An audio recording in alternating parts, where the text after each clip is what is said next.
ゼロになったっていい。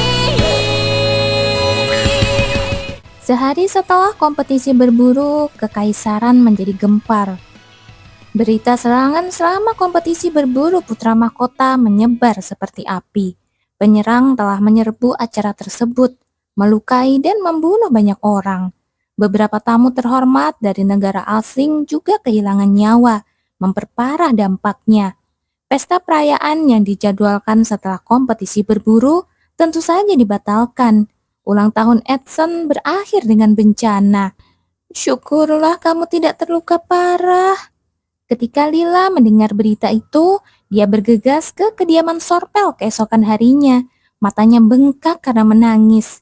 Aku dengar kamu ada di sana, Nona Camilla. Lila mulai menangis lagi. Air matanya mengalir di pipinya. Seperti yang dikatakan Arsian, cedera Camilla bukanlah jenis yang bisa diperbaiki oleh sihir penyembuhan. Bukan tubuhnya yang terluka, melainkan otot dan staminanya yang menderita. Begitu sihir pereda rasa sakit hilang, Camilla kembali harus terbaring di tempat tidur. Aneh sekali, bagaimana bisa tidak ada yang mendengar ledakan? Ada gangguan sihir. Itu menjelaskan mengapa para prajurit yang ditempatkan di luar area perburuan tidak menanggapi kekacauan itu. Rupanya mereka tidak mendengar satupun ledakan. Diduga bahwa semacam sihir telah dirapalkan di sekitar area perburuan untuk memblokir semua suara agar tidak keluar. Tapi bagaimana para penyihir tidak menyadarinya? Sihir meninggalkan gelombang energi. Mantra yang kuat secara alami akan menciptakan riak sihir yang dapat dideteksi. Namun tidak ada penyihir di luar area perburuan yang melaporkan merasakan sesuatu yang tidak biasa. Dan mayat-mayatnya juga menghilang. Pada saat para prajurit mencari sisa-sisa mereka untuk mengidentifikasi penyerang, tidak ada yang tersisa. Bahkan noda darah pun menghilang, seolah-olah para penyerang tidak pernah ada. Sebenarnya apa yang sedang terjadi? Tidak ada yang masuk akal, baik kemunculan mereka yang tiba-tiba maupun hilangnya mayat mereka. Tidak ada penjelasan logis untuk semua itu. Satu hal yang jelas, yaitu target mereka. Sejak mereka muncul, serangan mereka berfokus pada satu orang, putra mahkota Edson. Setiap tindakan para penyelang tampaknya mengkonfirmasi satu-satunya tujuan mereka, mengabaikan orang lain untuk tanpa henti mengejarnya. Itu pasti alasan mengapa dulu dia dikabarkan terluka selama kompetisi berburu. Untungnya, atau sayangnya, kali ini dia tidak terperangkap dalam ledakan atau menderita luka apapun. Mengapa mereka tidak menyerbu istana saja jika mereka mengejar putra mahkota? Nona Camilla juga bisa mati. Terkadang, luapan amarah Lila secara mengejutkan tepat sasaran. Menyaksikan dia mengamuk dengan amarah yang benar pada para penyerang, Camilla tidak bisa menahan senyum tipis. Pintu terbuka dan Dorman masuk. Nona, ada apa? Seseorang telah datang dari istana. Sebelum Camilla sepenuhnya mencerna kata-katanya, serangkaian paket mulai mengalir ke kamarnya. Apa-apaan semua ini? Melihat tumpukan hadiah yang menumpuk di sudut, Camilla menoleh ke Dorman dengan ekspresi bingung, tapi jawabannya datang dari orang lain. Ini adalah hadiah dari Yang Mulia Putra Mahkota Edson. Seorang pelayan kerajaan membungkuk sopan saat dia menyerahkan surat tersegel kepada Camilla yang dihiasi lambang Putra Mahkota. Semoga Anda lekas pulih. Pelayan itu membungkuk sopan lagi sebelum segera pergi. Camilla menatap surat di tangannya, seolah-olah ada aura menakutkan yang merembes keluar darinya. Dia membuka surat itu tanpa ragu. Kamu bagus dengan pedang. Penampilanmu yang berlumuran darah adalah yang paling indah yang pernah kulihat darimu. Saat Camilla mencabik-cabik surat itu, Dolman dengan cemas melirik ke arah pintu. Baru setelah memastikan bahwa semua pelayan kerajaan telah pergi, dia menghela nafas lega. Menghancurkan surat dari putra mahkota bisa menjadi alasan untuk tuduhan pengkhianatan. Haruskah saya membuka hadiahnya? Dorman mencoba mengalihkan suasana saat dia bergerak menuju tumpukan hadiah. Jangan dibuka. Maaf, buka saja saat kamu sendirian. Sendirian, Nona? Siapa tahu isinya penuh dengan bahan peledak atau racun. Tapi kenapa saya yang harus? Ini matematika sederhana. Matematika? Lebih baik satu orang mati daripada dua. Kenapa? Kamu punya sesuatu untuk dikatakan? Mengabaikan tatapan gemetar Dorman, Camilla dengan tenang menyuruhnya pergi. Ayo keluar lagi. Benar, Nona. Setelah beberapa hari istirahat, Camilla mendapati dirinya pulih lebih cepat dari sebelumnya. Mungkin dia sudah terbiasa. Bagaimana dengan Kak Lutfil? Dia keluar bersama Duke. Insiden kompetisi berburu telah memicu serangkaian pertemuan dan mereka secara aktif terlibat dalam penyelidikan. Namun tidak ada petunjuk yang muncul tentang para pelaku. Mengingat para penyelang menargetkan Edson, kecurigaan secara alami jatuh pada faksi pangeran kedua. Tapi kecurigaan bukanlah bukti. Tanpa bukti konkret, mereka tidak bisa membuat tuduhan apapun. Bagaimana dengan Raffi? Dia sudah lama tidak melihat saudara laki-lakinya itu. Duke dan Lutfil, meskipun sibuk, masih meluangkan waktu untuk memeriksanya setiap hari. Namun, Raffi, saudara kandungnya, belum mengunjunginya sekalipun. Kepala pelayan Luve ragu-ragu sebelum menjawab. Ya, dia belum meninggalkan labnya selama lebih dari seminggu. Seminggu? Iya, sejak dia kembali dari kompetisi berburu. Camilla menghela nafas, sudah menebak alasannya. Astaga, dia kambuh lagi. Mengabaikan tidak adanya izin untuk masuk, Camilla membuka pintu. Sebuah suara tajam membentaknya segera. Jangan ganggu aku. Raffi berhenti di tengah kalimat saat dia melihat Camilla berdiri di pintu. Apa yang kamu lakukan di sini? Menurutmu? Camilla menatapnya dengan pandangan tidak percaya. Kenapa rambutnya berantakan begitu? Dia tidak keluar dari labnya sejak kembali dari kompetisi berbulu. Dan sepertinya dia juga tidak repot-repot mandi. Makan. Camilla meletakkan nampan makanan yang dibawanya di atas meja dengan bunyi keras. Sepiring roti segar, sup panas, dan buah-buahan yang cerah menanti. Aku tidak makan. Ambil lagi. Raffi bahkan tidak melirik makanan itu. Kembali ke buku-bukunya. Lantai dan meja dipenuhi buku sihir. Sebagian besar berhubungan dengan sihir penyembuhan. Camilla menghela nafas lagi. Sekarang yakin dengan apa yang sedang terjadi. Ayo makan. Aku bilang kan aku tidak makan. Yakin? Yakin? Ini kesempatan terakhir ya. Kamu benar-benar gak makan. Berhenti menggangguku dan... Kepala Raffi tersentak ke depan. Hei, apa? Raffi membeku saat Camilla berteriak balik lebih keras darinya. Menatapnya dengan tajam. Sebelum dia bisa menjawab, Camilla melanjutkan. Mandi sana. Sekarang, sebelum aku menamparmu lagi ya. Masih gak mau pergi? Sialan. Menggerutu, Raffi marah keluar dari lab. Saat dia tidak ada, Camilla memanggil pelayan untuk membersihkan kekacauan dan meminta makanan segar dari dapur. Ayo makan. Raffi kembali, terlihat lebih rapi, tapi masih menolak menyentuh makanan.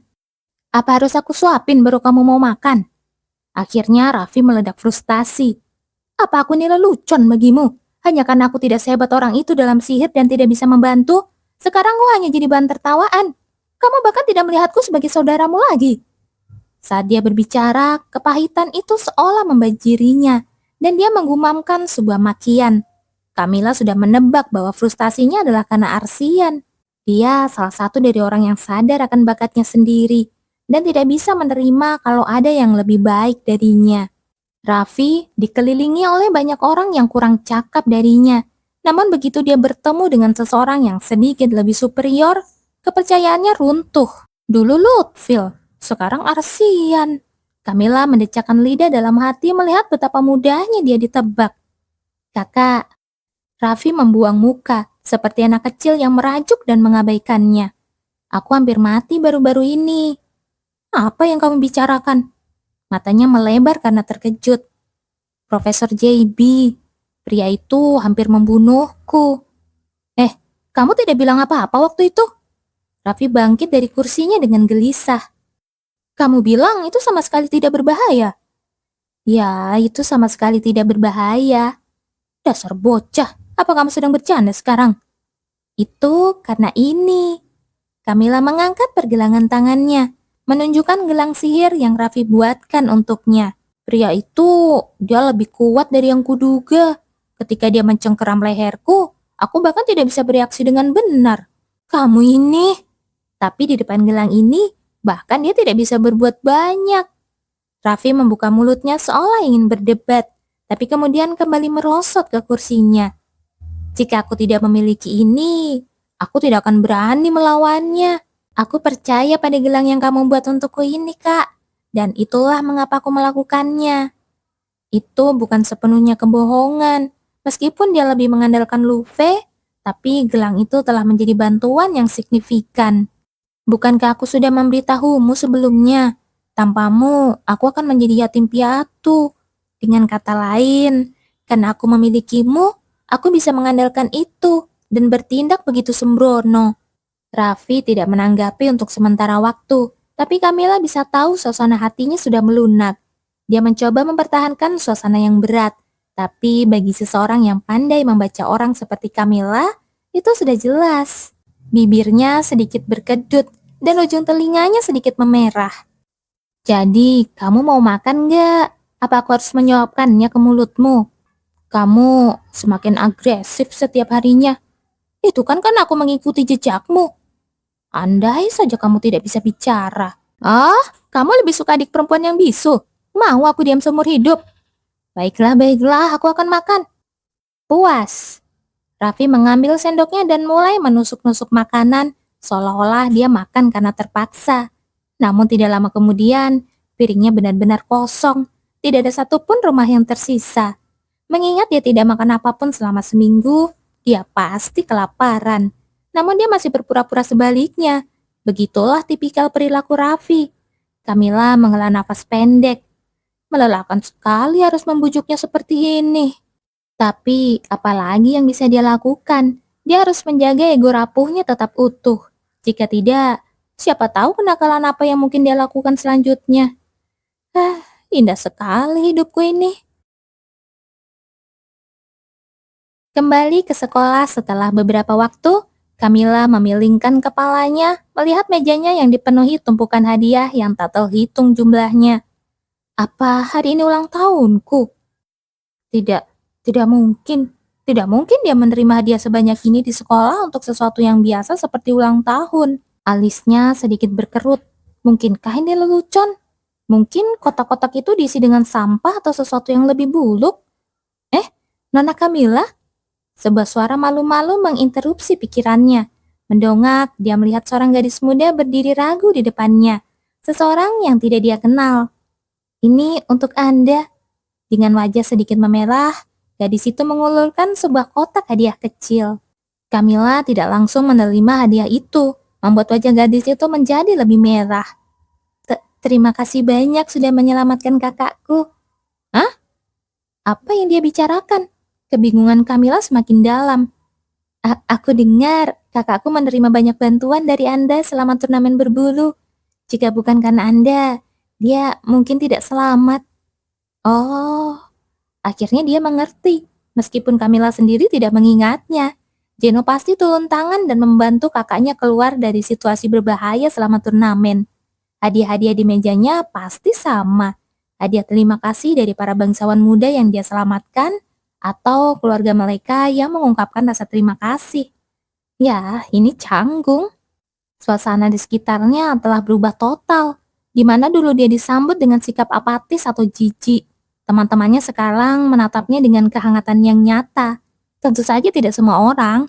Masih ada beberapa yang memandangnya dengan dingin. Tapi proporsi tatapan ramah telah bertambah. Kamila merasa bingung dengan perubahan mendadak itu. Kamu tahu ini semua berkat aku, kan? Suara Zeno terdengar penuh kemenangan saat dia berseri-seri dengan bangga. Jangan ragu untuk mengandalkanku kapan saja. Kamila meliriknya, menggelengkan kepalanya sedikit. Saat dia bersinar dengan kepuasan diri, dia memamerkan produk berharga. Apa kamu benar-benar akan keluar? Iya. Kenapa? Berhenti berteriak, kamu membuatku pusing. Belum lama ini, instruktur anggar sekolah telah memanggil Kamila. Setelah mendengar tentang keahlian pedangnya selama turnamen berbulu, Dia menunjukkan minat yang tiba-tiba padanya, menawarkan untuk memberinya pelajaran formal. Sekarang kamu ingin menjadi mentor? Dia hampir tidak bisa menahan tawa. Keinginannya sangat kentara. Dia ingin memanfaatkan reputasinya yang sedang naik daun untuk meningkatkan gengsinya sendiri. Jadi, dia memberitahunya tentang keputusannya untuk meninggalkan klub Anggar. Ekspresi terkejutnya saat dia berdiri di sana dengan mulut ternganga sangat memuaskan. Kamu punya bakat, postur tubuhmu sempurna untuk Anggar. Tentu, tentu. Apa kamu tidak menyia-nyiakan potensimu? Sama sekali tidak. Tapi jika dia mengatakannya dengan lantang, dia akan terus berdebat. Aku punya Zeno kan? Aku? Untuk apa aku butuh instruktur lain saat aku memilikimu? Zeno terdiam, lalu menyeringai seolah dia tidak pernah marah beberapa saat yang lalu. Benar, dengan aku di sekitarmu, kamu tidak butuh orang lain. Benar, setelah meninggalkan klub Anggar, Camilla mulai memikirkan langkah selanjutnya. Klub apa lagi yang harus dia ikuti? Karena sekolah tidak memiliki jurusan akting, dia harus mencari pilihannya. Aku minta maaf. Tenggelam dalam pikirannya saat berjalan, Camilla tidak sengaja menabrak seseorang. Siswa itu, seorang anak laki-laki, menjatuhkan semua yang dibawanya ke lantai. Melihat barang-barang yang berserakan, buku-buku tebal, dan bermacam-macam camilan, sudah jelas mengapa dia tidak melihatnya datang. Dia membawa terlalu banyak barang. Ketika Camilla berjongkok untuk membantu mengambil barang-barangnya, anak laki-laki itu tersentak. Matanya melebar karena terkejut. Terima kasih. Mau ku bantu membawanya? Tidak perlu. Dia menggelengkan kepalanya dengan panik. Buru-buru menumpuk barang-barang itu kembali menjadi tumpukan yang menjulang sebelum bergegas pergi. Camilla mengawasinya saat dia berjuang membawa beban yang tidak stabil itu. Tampak seolah-olah akan roboh kapan saja. Tapi dia menahan diri untuk tidak menawarkan bantuan lebih lanjut. Reaksi anak laki-laki itu sebelumnya terhadap tawarannya membuatnya tahu alasannya. Ada apa dengan anak itu? Kenapa dia membawa semua itu sendirian? Karena tidak ada yang mau membantunya. Kenapa tidak? Karena mereka membulinya. Apa? Kevin Bryant. Camilla mengenalnya dengan baik. Bukan karena dia berasal dari keluarga terkemuka atau sangat berbakat, tapi karena alasan sebaliknya. Baron Bryant adalah sebuah gelar, tanpa kekayaan atau pengaruh. Mereka hampir tidak lebih baik dari rakyat jelata. Dia sejenis orang buangan, tidak seperti dia yang hanya digosipkan atau diabaikan. Kevin menderita permusuhan dan pelecehan terang-terangan. Dia sering dipukuli, dipaksa menjalankan tugas tanpa istirahat, dan mengalami segala bentuk penghinaan yang bisa dibayangkan. Dan tentu saja ada dalangnya. Camilla tahu persis siapa itu. Wah, Nona Camilla, sudah lama ya? Sebuah suara manis menginterupsi pikirannya. Berbalik, Camilla melihat seorang gadis dengan senyum cantik. Aku dengar penampilanmu di kompetisi sangat luar biasa. Maris Gaviel, putri dari Marquis Gaviel. Kaya, cantik, dan berbakat secara akademis. Dia juga presiden Dewan Siswa Akademi, favorit kepala sekolah dan para profesor. Dan tentu saja, dalang dari pembelian itu. Camilla membalas senyumnya, mencerminkan ekspresi gadis itu dengan sempurna. Tunggu, kamu bilang seluruh akademi membuli satu siswa? Tidak seluruhnya, ada beberapa pengecualian. Seseorang seperti Petro misalnya, tidak akan pernah berpartisipasi dalam hal seperti itu. Dia mungkin bahkan tidak tahu itu terjadi. Dan Arsian, dia tidak akan peduli. Penderitaan orang lain tidak menarik baginya.